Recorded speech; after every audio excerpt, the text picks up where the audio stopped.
Affaire Pasteur Casse partie 2. Pourquoi le pasteur Casse a-t-il été arrêté? Pourquoi les infractions retenues dans le mandat d'Amené sont infondées? Pourquoi les unions du pasteur Casse avec ses partenaires ne peuvent pas être considérées comme des mariages? Comment déterminer selon la loi congolaise l'âge de la jeune fille dernièrement épousée? Pourquoi toutes les femmes qui s'unissent au pasteur Casse seront finalement les perdantes? Quelles sont les normes nationales et internationales sur lesquelles la justice congolaise pourrait appuyer son action pour poursuivre le pasteur Casse? Réponse à toutes ces questions dans cette vidéo. Selon le titre 2 de la Constitution de la République démocratique du Congo consacré aux droits humains et aux libertés fondamentales, le paragraphe 4 de l'article 153 dispose ce qui suit. Les cours et tribunaux civils et militaires appliquent les traités internationaux dûment ratifiés, les lois, les actes réglementaires pour autant qu'ils soient conformes aux lois, ainsi que la coutume pour autant que celle-ci ne soit pas contraire à l'ordre public ou aux bonnes mœurs. La hiérarchie des normes telles que reprises dans ce paragraphe met en première position les traités internationaux, en deuxième position les lois, en troisième position les actes réglementaires et en dernière position la coutume. Commençons par énumérer l'arsenal des traités internationaux sur lesquels la justice congolaise pourrait s'appuyer pour poursuivre M. Pierre Casse. 1. La Convention des Nations Unies sur l'élimination de toutes les formes de discrimination à l'égard des femmes. Elle a été ratifiée par la RDC le 17 juillet 1986. L'article 16 de cette convention, en son paragraphe 2, stipule ce qui suit. Les fiançailles et les mariages d'enfants n'auront pas d'effet juridique et toutes les mesures nécessaires, y compris des dispositions législatives, seront prises afin de fixer un âge minimal pour le mariage et de rendre obligatoire l'inscription du mariage sur un registre officiel. 2.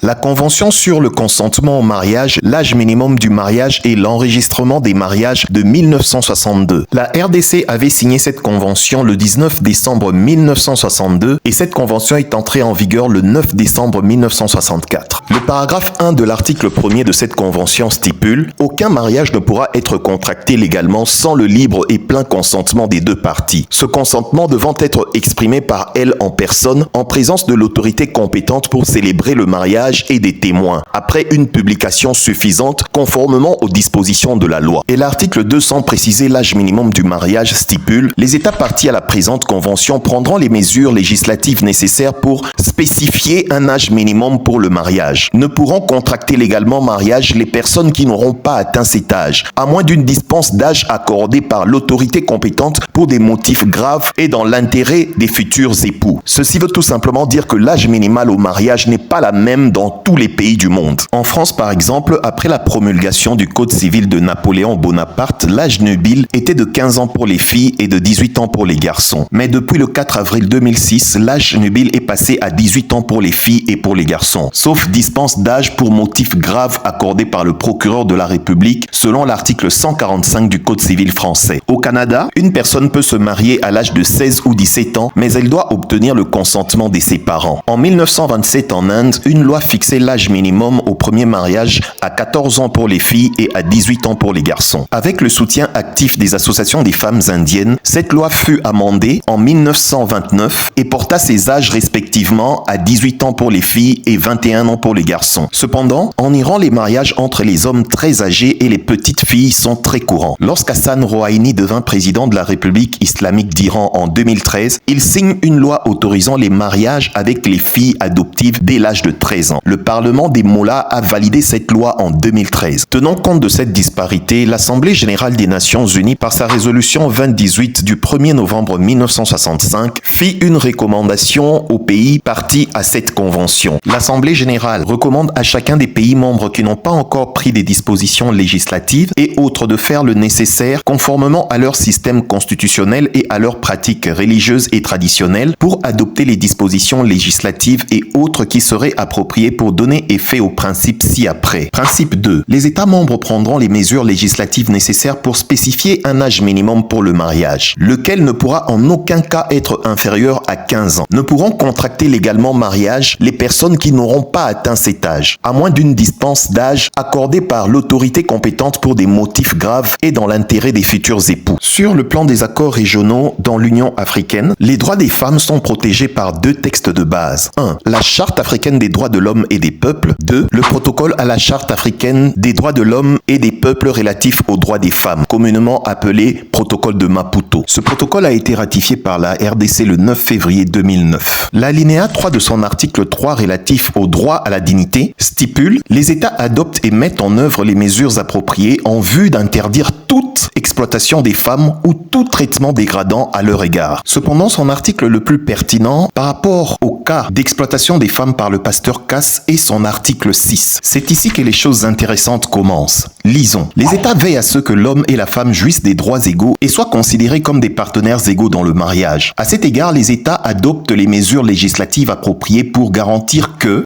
A. Aucun mariage n'est conclu sans le plein et libre consentement des deux. B. L'âge minimum de mariage pour la fille est de 18 ans. Et écoutez le plus important, C. La monogamie est encouragée comme forme préférée du mariage. Les droits de la femme dans le mariage et au sein de la famille, y compris dans des relations conjugales polygamiques, sont défendus et préservés. Nous attirons votre attention sur la terminologie employée pour désigner la polygamie. La loi communautaire parle de relations conjugales polygamiques, mais non de mariage polygamique. C'est pour dire que même la loi communautaire ne reconnaît pas la polygamie comme un mariage. C'est pourquoi nous avions précédemment dit que les unions du pasteur Cass ne sont pas des mariages. En conséquence, toute poursuite au terme de mariage forcé n'a pas raison d'être. Il est donc naïf pour ces jeunes femmes de se croire être mariées tout simplement parce qu'elles portent une robe blanche, alors que ces mariages ne sont même pas enregistrés auprès de l'officier de l'état civil et que pour certains, la dot n'a même pas été versée. Est-ce que la dot est versée? Non,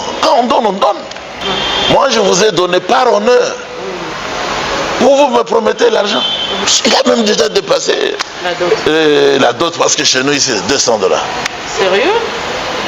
Oui, c'est comme ça. Parmi Bassou et Ozana Bamoutou, combien on va payer ça comme cadeau et combien on va approcher pour récupérer le mariage? Oyo accueille hôpital.